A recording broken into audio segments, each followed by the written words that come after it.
Yeah, all that crazy stuff. Hold on. I have nowhere to go. There's nowhere I would rather be. Oh, me too. Oh, darling. Well, thank you. That's wonderful. The main thing, and of course this has to do with the amount of time you spent with the piece, is that what has become kind of is, I guess, I'm kind of a signature of my music, which is to say that the the eighth notes or the quarter note, particularly the eighth notes, are precisely even, so Hmm. that so that when they divide into groups of two and three, the whole thing kind of, I think my big thing in my mind is that you don't know what the meter is.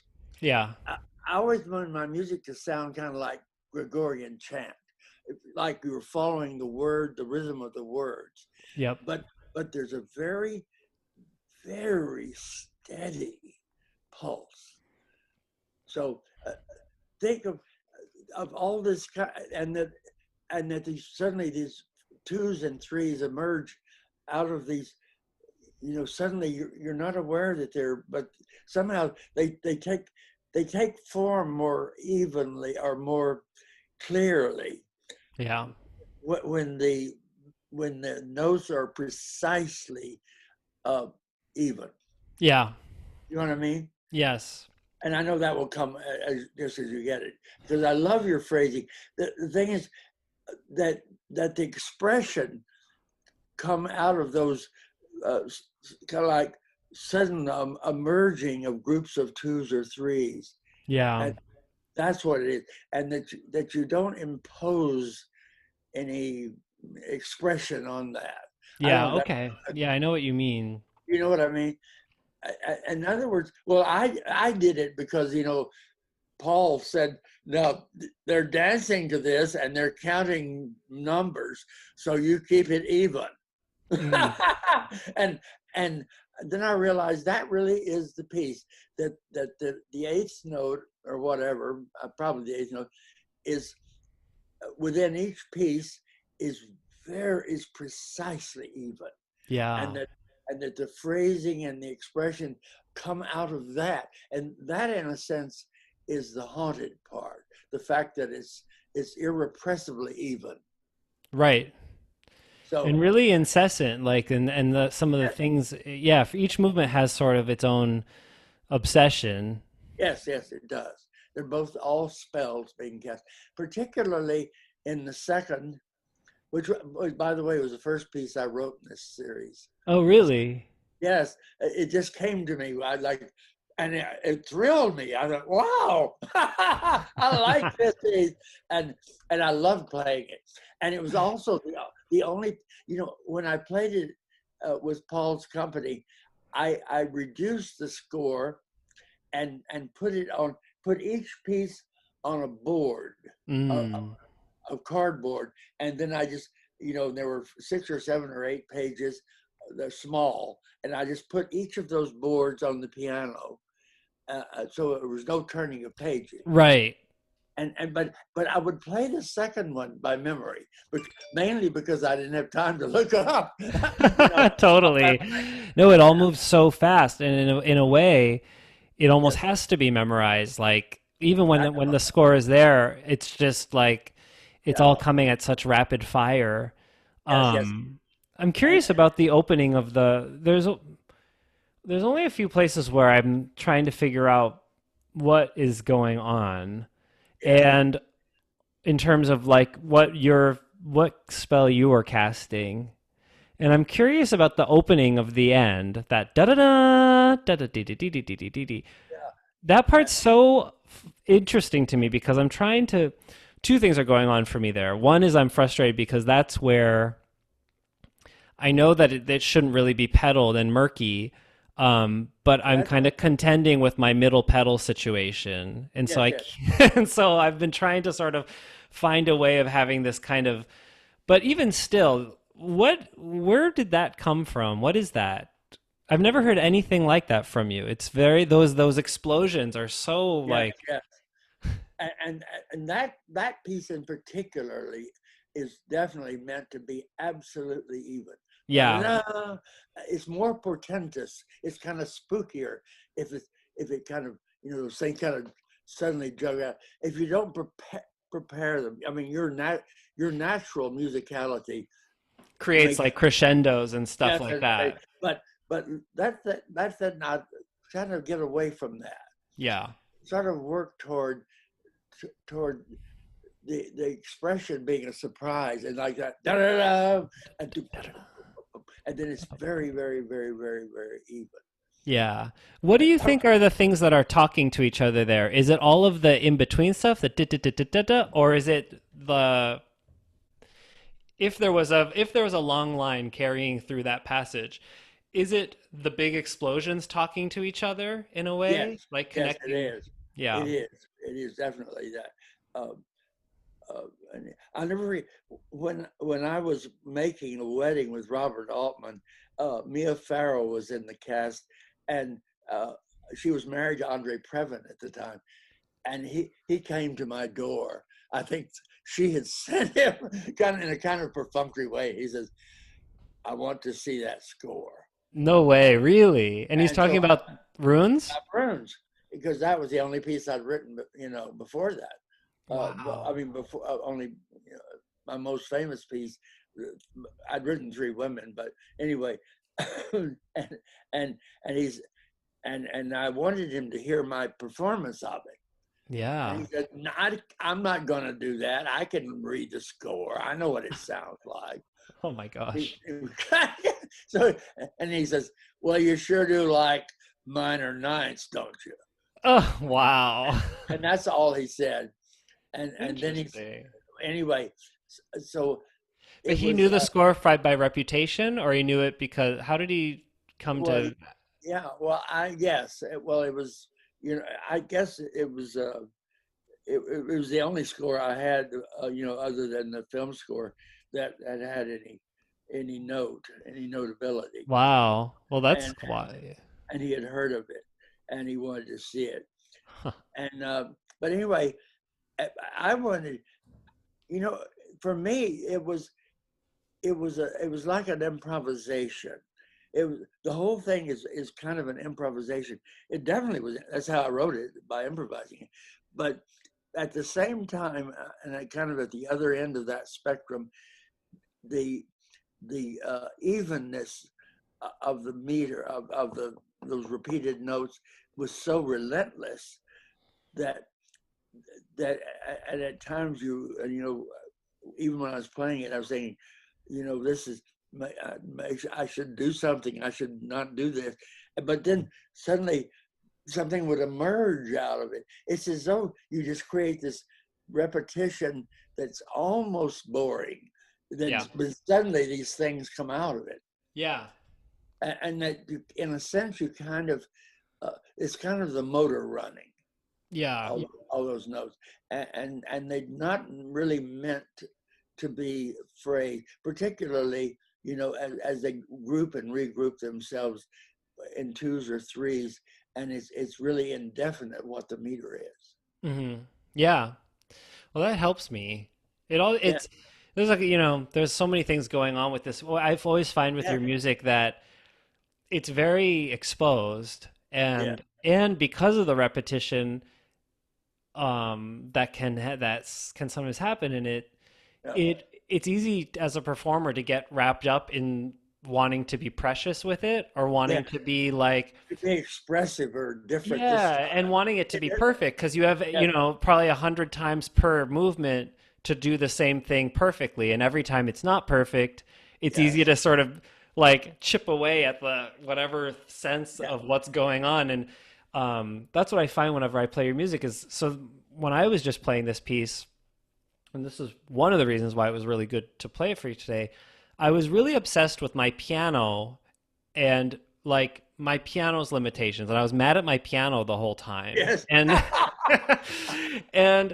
and I just kept thinking, well, if I just had a better piano I could get all of these things to work, and it Yeah, was interesting because it's actually in a way And I really was, that's like I was consumed with that the whole time, thinking, okay, I need to get the technician here tomorrow. Like, and it's interesting because that's a symptom of how actually I think exposed and Totally the exposed. parts are It, very transparently like present. So the oh, listener and the it's performer is almost. very aware of it all.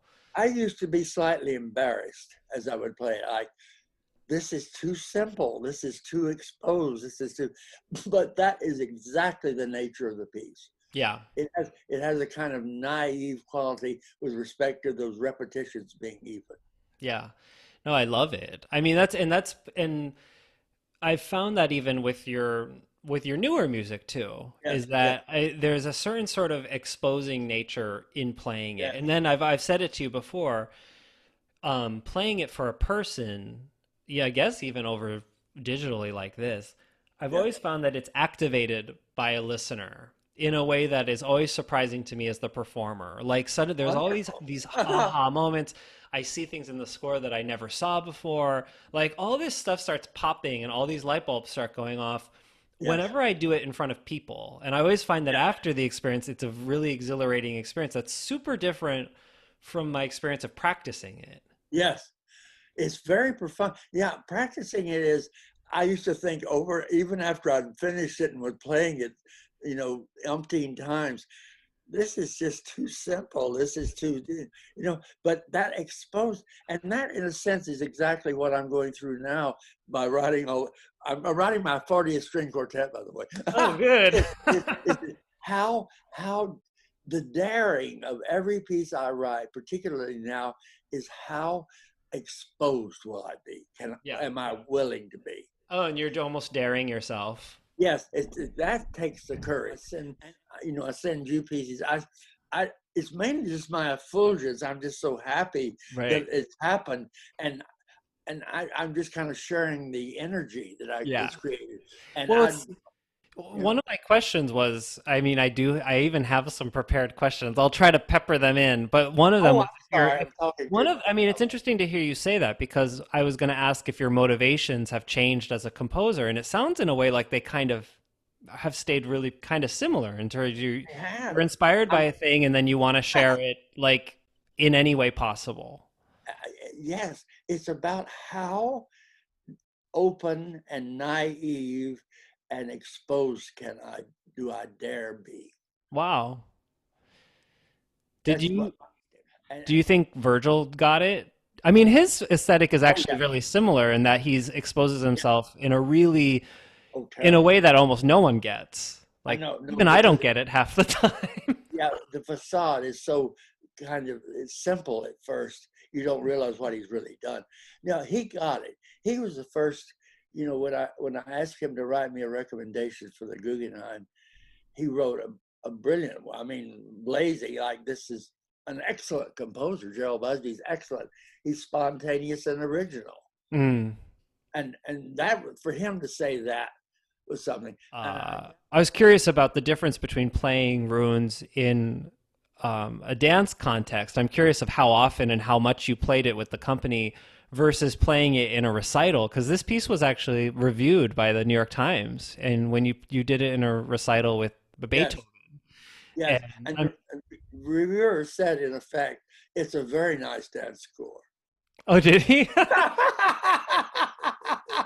But that's not when I did it at Carnegie Recital Hall on a recital. I really wanted it to be a piece that people, and maybe I played it too much like a piano player in a pit playing for dancers. Who Well, knows? you probably had been conditioned in a way to, over Yes, yes. time. Oh, yes. Oh, yes. Did you There's no tour with question. the company, or what were your performances with them here in the No, city they mostly? were they were all here. Uh, They were all in New York. Whenever it was done in New York, and it was done at City Center. mm. And I used to have a dressing room way up at the top at the back of the building, and there was a funny little piano in there. And he did Esplanade, the two pieces he wrote after he quit dancing in his 50 when he was 50. The first was Esplanade, which was a gigantic hit, and then Runes. Huh. And the first piece that he himself was not in. Interesting. How did you meet him? I met him, Cynthia O'Neill, uh, who was Patrick O'Neill's wife, was a piano pupil of mine. It was Virgil's idea. Uh, just as I was getting started, he said, well, you need some way to make some money. So he started introducing me to rich ladies who had, when they were young, had studied piano with nuns or something. Right. And they, had a house with a Steinway B or a beautiful, really good piano. And they thought, whoa, I think I'll play the piano now. I'm Yeah. 40, I'm 40, yes. And so those were my pupils. And so the first people I had was Cynthia. I met her through a friend of Virgil's named Flender, Norma Flender, and they were super rich people. Anyway, Cynthia was the one whose job was a facilitator for the rich and the famous. She was very beautiful. She was an actress. She had a job, been modeling. She was one of these super Wow. beautiful, super and very smart and very kind of bitter and very kind of, once a month she'd get grinding migraine headaches and have to go to bed.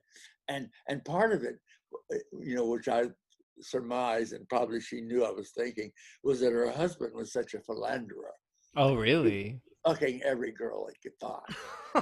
And she knew it probably on some. Of course she knew everything. She was incredibly smart. Anyway, people would come through her. I met Leonard Bernstein. One morning he called me up, and I didn't even really think it was he. I thought somebody was trying to fool me. And he said, this is Lenny Bernstein. Cynthia says you're a good piano teacher. Would you like to teach my daughter? Wow. So that was the spot she had in those people's lives. Right. And so when I would be teaching her at the Dakota, there'd be a knock at the door, and Lauren Bacall would say, Cynthia, where can I find a young man to paint my living room? He can't spill any paint, and he's got to have a cute ass on the ladder. and she would go to her Rolodex and pull it out. And somebody in Ridgewood, New Jersey, dum dum dum dum, and then Mrs. Leonard Bernstein, Felicia Montenegro would say, Cynthia, where does one find proper wainscoting these days?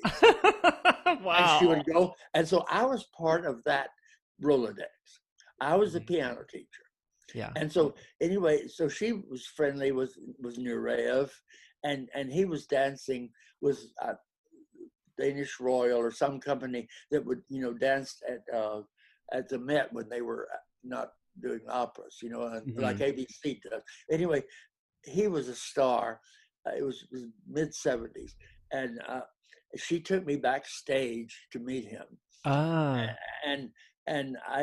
his partner, Wallace Potts, a charming, wonderful, super guy, whom I got to be very friendly with. And it was through Wallace got interested in my music. I only had 2 or 3 pieces, and one of them, I didn't even remember what it was I gave him, but it was a reel-to-reel tape, and he gave it to Paul Taylor. And the next morning, Paul called me and says, I like your music. Would you like to write a piece for me? Wow. And he asked me to go with him to Lake Placid. Oh, wow. And that was, I'd written about 2 or 3 pieces. I'd written an organ piece and a harpsichord piece, and I don't even remember what I gave him. But anyway, I went with him, and that was the birth of the whole thing. And he treated me, in the most practical way, genius that he was. Like he said, well. He didn't talk about anything in terms of dance terms at all. He said, just come to my rehearsals and spot dancers that you like and write a piece for them. That's all he said. And that's exactly what I did. And I wrote that piece, the second movement. That was the first piece I wrote. It was for it was for Ali Chaib. He was this kind of wonderfully kind of gnarled, gorgeous, handsome face, and a very kind of masculine and aggressive dancer. Wow. So that's how I wrote the music. I just wrote it for people. Huh. And the And in a and way, again, like still to this day, I feel like you write pieces for people, like I your do. friends. I do, and send it to them whether they like it or not. No, it's true. It's how you say. It's just like you say that term about other people. Sometimes it's like how you say hello. In Yes, a that's way. how I say hi. But Oh, what's interesting, I remember once hearing you play a very early piece of yours. I don't even know if you ever wrote it down, but it was almost like a nocturne. It was just a beautiful solo piano piece. It was very, very tonal and lovely. And you oh, said the you wrote it when you were a Rach- teenager. homage to Rachmaninoff. Yeah. And I'm curious about the journey from that aesthetic to an aesthetic of runes or three women and how you went from there to there and if it was like just certain like composers whose work you resonated with you or that you drifted toward or if it just sort of happened. It just sort of happened. It was entirely personal and entirely uh, uh, uh, improvised. And that piece, the homage to Rachmaninoff, is a piece that I had started, when I was 15 or I don't know how old. Exactly, yeah. And all my life I played it and never written it down. Interesting. In my mind, I kept saying, I can't write any piece that I can't remember. It can't be any longer or more complicated than I can remember. Well, Because did it like yeah. but that was the piece. I've got to pee. Oh Can gosh, you, go pee. I'll be right back. I'll be right back. Okay, I'll pause the recording for a sec. But that homage to Rachmaninoff was very pivotal kind of thing. A very what? Very Very what? pivotal. Oh. It was very pivotal. It was the piece, when I was can you hear me? Yes. Okay. When I was a textbook salesman, which I did for 8 years, after Yale, after the Kennedy assassination, I kind of, my world kind of collapsed. And I took that job as a traveling salesman. And every day I would go into a practice room, whatever college I was in. And I was in Fort Collins, Colorado, at Colorado State University. And I was practicing. And for some reason, I had a piece of manuscript paper, and it occurred to me to write down homage to Rachmaninoff. Oh, so you did finally write it down. And that was my epiphany. Oh my I God. wrote that down, and it was like I was holding, a fiery platter of gold in my hand. Like, suddenly it was crystal clear. This is it. Right. This is what you want to do. You're supposed to be writing music. Why did I suppose it wasn't an unusual reaction, but you said your world fell apart when he was assassinated, when Kennedy was assassinated. Yes. How? And I had a Steinway M. I sold it.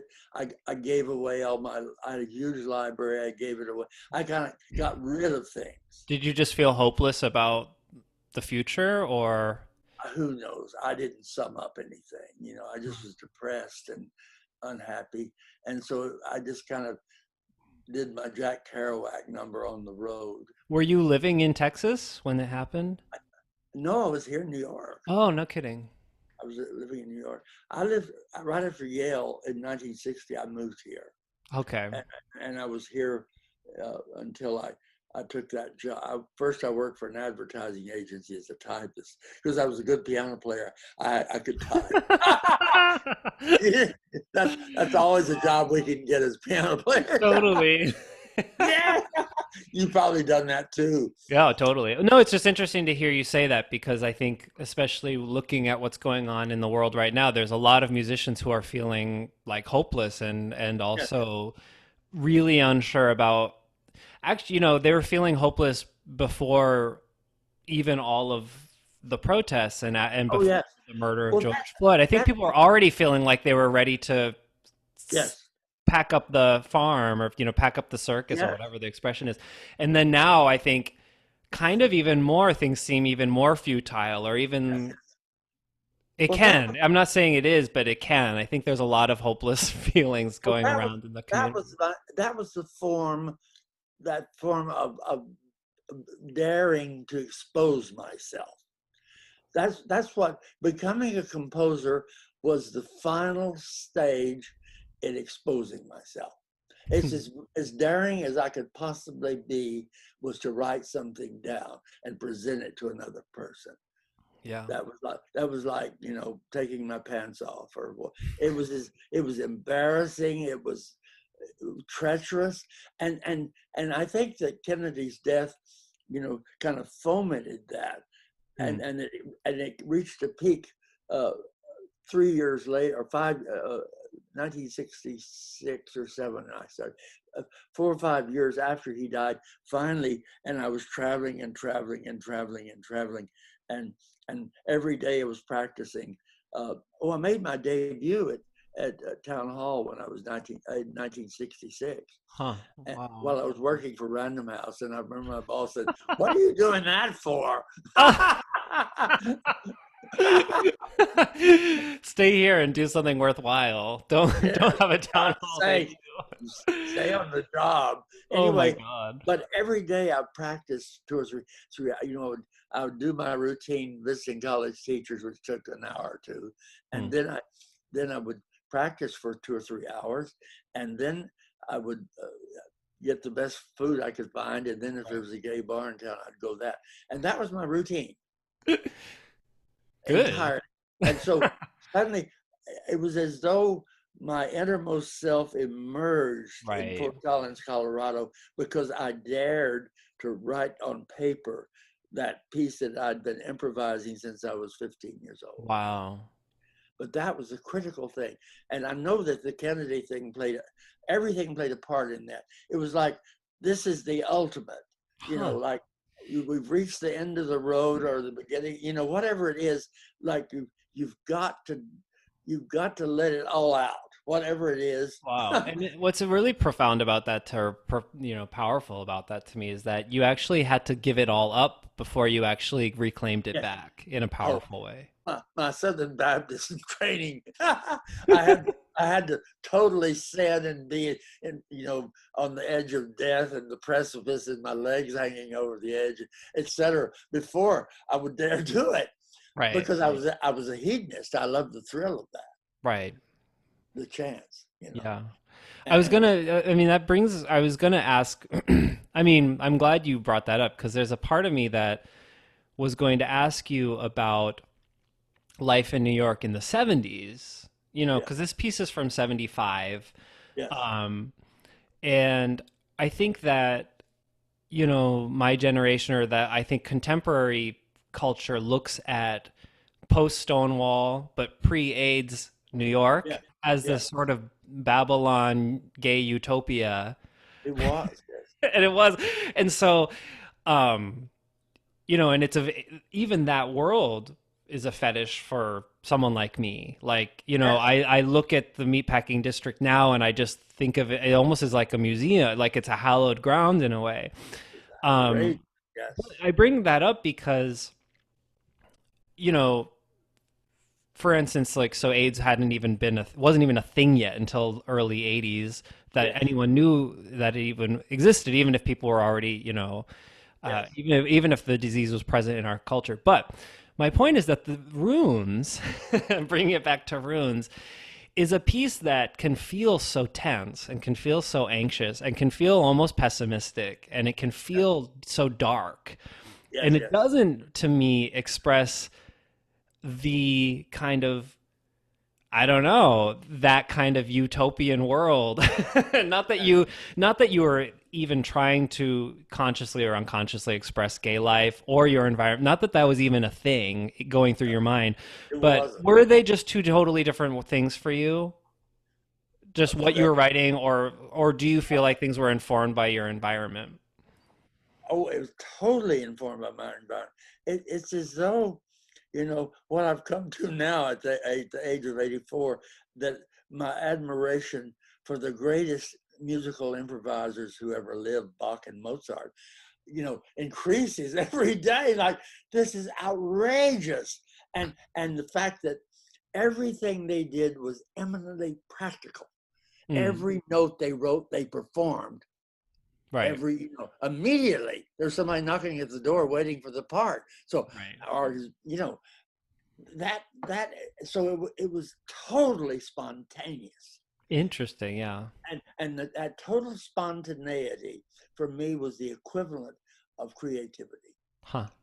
That was the beginning of it, like daring to be totally spontaneous. And the sexual thing was the same thing. How daring, since anything went, Yeah. how daring were you? I didn't get fist fucked, but everything else happened. I Yeah. mean, there's nothing that you can imagine that didn't happen, and Right. people just went for it. Went for it. Yes, I mean, this that was the atmosphere. So that was kind of the atmosphere within which I wrote runes. Did it The feel like those were magical time? Did it feel like spells were being cast in these dark rooms and in these no, dark places? no, I didn't really contextualize it at all. Yeah. Uh, I was a total self-centered hedonist, as Mhm. almost every single gay man I knew was. Was right. And even though I ended up having a man that I fell in love with, Sam, and was essentially married to, uh, my objective always was just to move on, was conquest. Hmm.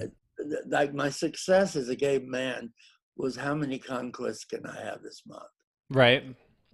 And I would immediately, when I would have an initial crush on another man, I would immediately start making a list of things that were wrong with him, so I'd have reasons ready to break up whenever I wanted to. So Also very practical. yes, totally practical. And so, but Sam, when Sam moved here from Chicago, when I met him, I was working on a wedding. uh, Virgil's uh, we were having dinner, and Virgil looked at me and said, "Well, he's got a bad track record. You'd better make yourself indispensable if you want to stick around." Oh, And wow. Sam did exactly that. Huh. So, and then I really began to love him, as one would love a person he was married to, Wow. and became so close and so wonderful. Do you But feel like your music in the 80s and 90s, as the culture changed, became just changed with it? I mean, it's different now. It's definitely oh yes, and at a certain point, I suppose that you weren't writing for yourself as a performer, so that also makes it change. But I guess I'm even more curious if, as you sort of nested with Sam and you created a life there in the Chelsea Hotel, if the music changed in a way, or if it became less restless, or not, or maybe not. no, it became more my objective. I didn't know it. I didn't articulate it or even aware of it as such, but it has always been and is now in full fructification of being as spontaneous and as improvisational as possible. And that was my whole thing about slowly getting to the point where I was willing to dare to write as fast as I could possibly write. And and then as I became more Buddhistic in my thinking, I realized, it's also a matter of not being governed by the mind and Hmm. by cogitation and by analysis and by worth and value. Trying to create my talent. I kept saying Mozart and Bach's talent was purely content. It had nothing to do with meaning. It was just pure, absolute, perfect, practical content. Hmm. Yeah. You know, it couldn't have been any more practical. They're the most practical musicians I've, uh, you know. And you're right. It's not like, it doesn't strike me that they had time to mull No, over whether or not it was profound or not, no, even if it was. and they were going to play it that night. Right, exactly. Or Yeah. that Sunday. So and that was their only thing, just getting it all and having to work it, by candlelight at night and write in ink. My God, oh, it's just No, it is interesting. outrageous No, that and it they is did. funny now that I think of composers over time, the composers who had to work that way and composers who maybe didn't. Like, for instance, Yeah, I don't think Wagner had to work that way because everything was on a very much grander. I mean, Yeah, yeah. it's not, I'm not even saying in a good or bad way, but his was Oh, no. there's a big long game, and Yeah. there's a whole thing that's going to happen a year from now.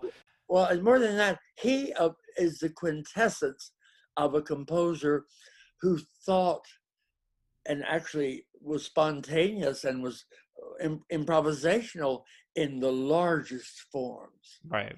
The form couldn't be, he invented forms that were even larger than it ever existed before. Yeah, it's the yeah, exactly. It's like a And that, glacial form that like, is he knew that what he, macroscopic. when I'm writing a piece now, like, I'm still worried about the next, what's coming next, even though I keep saying that thing Leonard Bernstein told me about the next note you write should be both uh, uh, uh, spontaneous, not spontaneous, I can't think now, Like inevitable. inevitable, but it should be both inevitable and a surprise. That's what genius is. Yeah.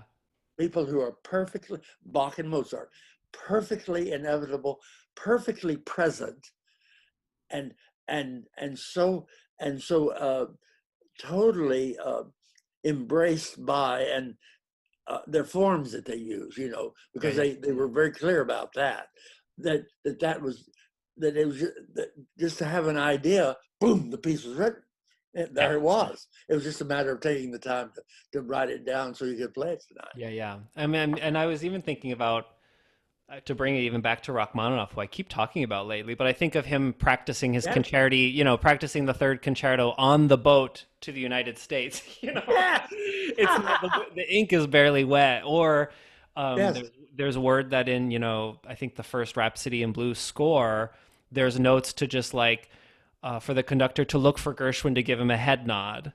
Yes. And so there's even the score is like wishy-washy, and so it's this tradition of composers who had to do a thing and get it done, and they don't have time to judge its profundity, I suppose. They have Well, to just trust that they have to trust themselves to be vulnerable, I guess.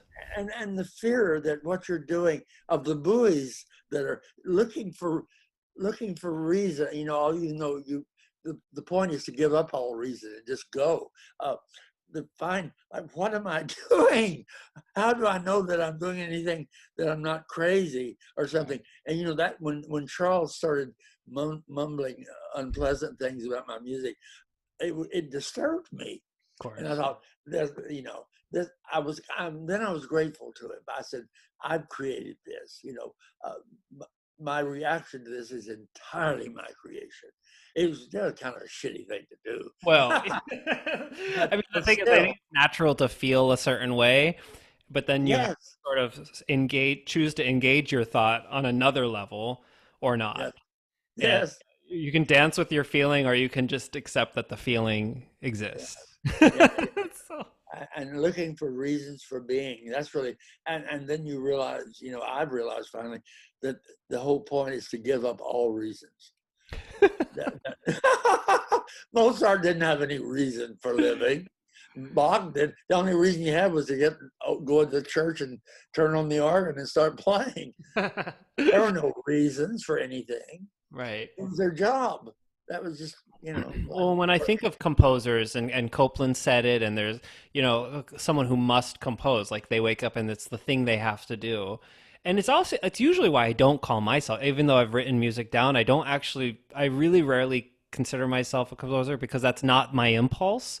well, Um, you know how I felt. Yes, exactly. but when I think of you, I do think that is your impulse. Like you Yes, have to, that's your breakfast and your lunch. And yes, like, it's just yes, part of your oxygen is that you will create yes. sound for people to experience, or even hypothetically, even if even if Yeah. it's whether Well, it's performed or not, you're going to especially now that I'm old, it's as though if I stop writing, I'll die.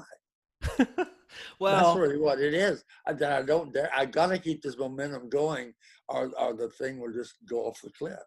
well, And that's that. there's something beautiful about that, though. But it's rather crazy. Like, I've got to do this, or I'm going to fucking die. Exactly. Well, But imagine retiring. How sad that would be. it's dying. There's no way to do that, of course, because now I feel like I'm more spontaneous than I've ever been in my life. Right. And, Well, and what other choice do you have there? yeah, Especially now. I think that's where I think a lot of us, especially in this circumstance, are yes, faced with ourselves. We're left with ourselves and we're sort yeah, of thinking, all right, do I wall myself in? Do I become as careful as possible? Do I yeah, become as curated as possible? Because as we put stuff out, as we put our performances out into the world, they're very careful. They're usually the best take. You know what I yes, mean? And it's yes, not really reality. And so it's kind of a disturbing development that just like on social media, we put out a very curated and careful yes. avatar of ourselves. On So Facebook, has music also become that. We're putting out a not totally honest version of ourselves. And I actually think when I record runes for this project that this interview will go along with, I'm trying to think of, I think I'm going to try to do it as a whole take of the whole yes, piece, not yes, single takes of the best take and then or single yes. move. I No, no, I'm definitely. just trying to get as close to that vulnerability and that actual imperfection of being in Yeah, the room with someone while shit works and other shit falls apart. Like yeah, that's a little more real and maybe more yeah. interesting, And it's even if really it's not fun. what's happened to us about in terms of this pandemic is really reality. We don't have any assurance. Everything that we regard as certain, or secure, or safe, is made up in our heads. Yeah. The truth is, we have no fucking idea what's going to happen the next minute, and our lives have always been that way. But this has put a spotlight on it. Yeah. Like, and that's why, on television is cashed in on, they keep saying be safe, all these phrases that are really meaningless. Right. I mean, because Stay you're safe. whatever.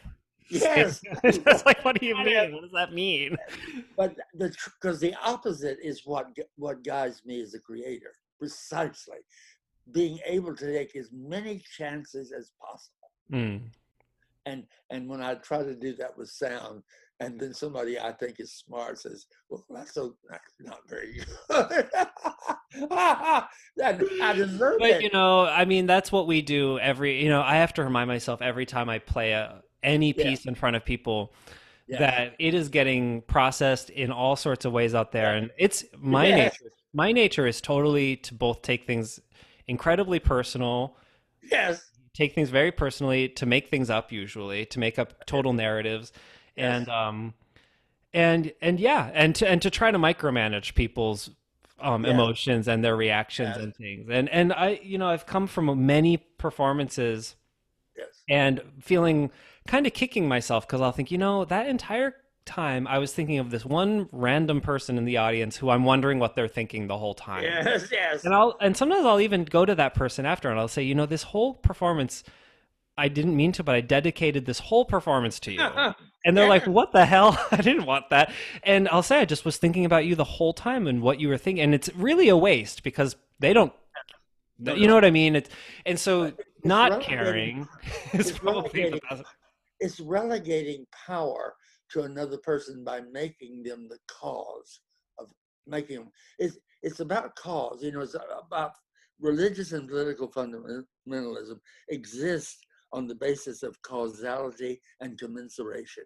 They want something to be, and they create it falsely, objective, when it's really subjective, a cause for everything. Right. This happened because this happened. And then you get paid or you get punished.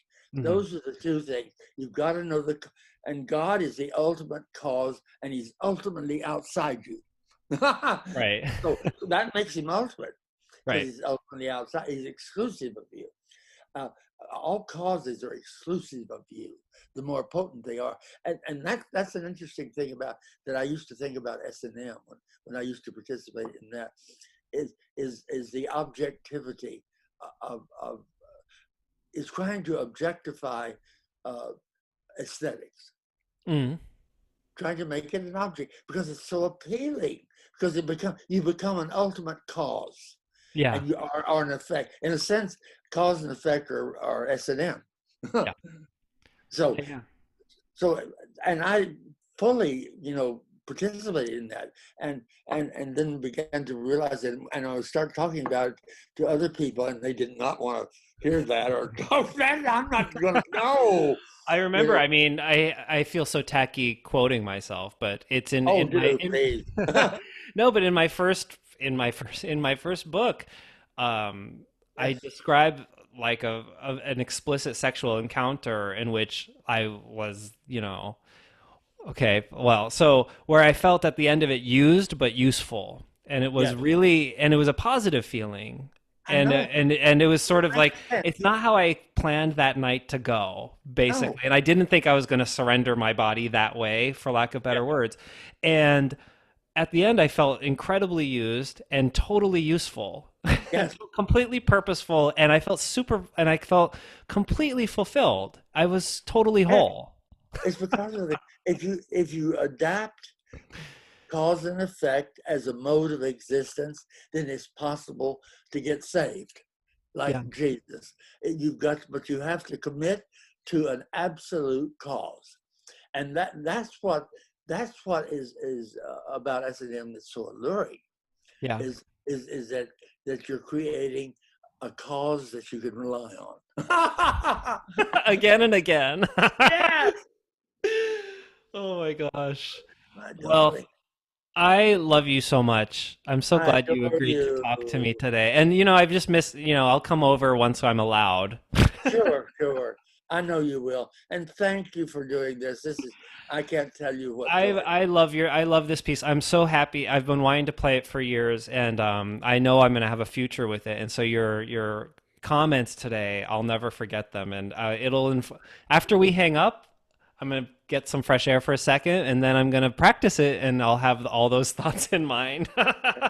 And Well, obviously, I'll send you the recording oh, dude. once I do it, so you can hear Now, it all what again. form is this going to take? Are you doing it as this is doing, zooming it for other No, so people? what I'm going to do is I'm going to record it probably, I don't know if it's going to be at this angle or not, but I'm going to maybe record it as a single take, but it'll be presented as like a fixed thing. Yes, It won't be done, maybe it'll be premiered live, but it won't yes, be like a live. I won't be performing it live in the moment. So this interview, I think they'll probably just post them simultaneously so people could watch one and then the other. yes. That's what I think. Well, when I recorded, that tape that's still used of my playing, Well, yeah. that was all done in one take. Was it? Yes, and the engineer says, "Well, now don't you want to edit? Aren't there things you like to redo?" And I didn't, because it had a spirit. Every piece, had a spirit, and I couldn't, if you start editing, then you're fiddling with Wow. that spirit. Wow, that's interesting. I'm gonna listen to it again with that in mind. The last time I heard it was when the Paul Taylor Yes, Company did it at the Joyce within a year of this Parson, today. Parson. Yeah, yeah. Um, oh yeah, Parson. And it was yeah, just knowing that you were playing, that you were the performer was so stunning, but also now to know that it was a single take. Frederick Jeffsky also records things in one take. He doesn't Yes, and he'll do the whole piece even if it's an hour long in one take. yes, And then he'll just choose maybe in his mind which one that he remembered as being yes. the one he liked the most. And so I'm going to try to do something Because similar. well, as you know, when you perform, every piece, every perform has a momentum, Yeah. and it has an energy, and it has things you can't even talk about. You don't know what they are. So I don't like to play with that. Yeah, and that's It what I was like, found I found that with this piece is that the movements, especially when they just snap right after each other, that they yes, really do talk to each other. yes, It's a very inevitable feeling that yes, each yes, movement is inevitable from the one yes, that came before it. So, yes. Well, that piece, the sixth one, dum dum yeah. dum, that was for Ruth Andrian, who was the most beautiful and luminous dancer in Paul's company. And she was just, and it was like Mhm. she was in a fishbowl. This perfect creature was dancing in this. And so That's what that music was about. Wow, beautiful. One more question, sorry. Yes, And yes, this yes. was originally not going to be a piano piece, though. And did it just happen that Paul liked it this way? Well, when he asked for a piece, he was Don York was his conductor, and he had a chamber orchestra that, and whenever he played in New York, and he said, "I want a chamber piece," and I immediately just said, "Oh, of course," and I didn't know, and I was scared to shitless because I just started to write music a year before that, when I Right. started writing things down, and so everything was improvised on the piano. Hmm. Every piece I wrote was an improvised piano piece. That's all I knew. I Yeah. had to be at a keyboard, and I had to just let my body write the piece. Yeah. My body was writing everything I wrote. So, and then I realized afterwards, I could never begin to orchestrate that piece. Can you imagine? Interesting. Because it runs from one end of the piano to the other. Bang! I know how to do that. Totally. And so when it was done for the first time at the Lake Placid on their last concert, it was an immediate hit. People Hmm. loved it, and Paul loved it. He said, "Oh, that's it. It's a piano piece." I was so relieved. Oh God, because I didn't know how to orchestrate. Oh, that's so funny. Anyway, Wow. my darling, I thank you love for you. doing all this. Oh my goodness. Yeah, hold on. I'm going to go into I'm going to bring the mic over with me in my Okay, comedian mode. But I'll be over okay. soon and we'll hang out. All right, darling. Thank you. And be well and be safe. And be secure And be secure in these uncertain times, now more than ever. and be rich while you're And at be it. rich. That'll Yeah. help too. All right. Bye Bye, bye. dear. Bye.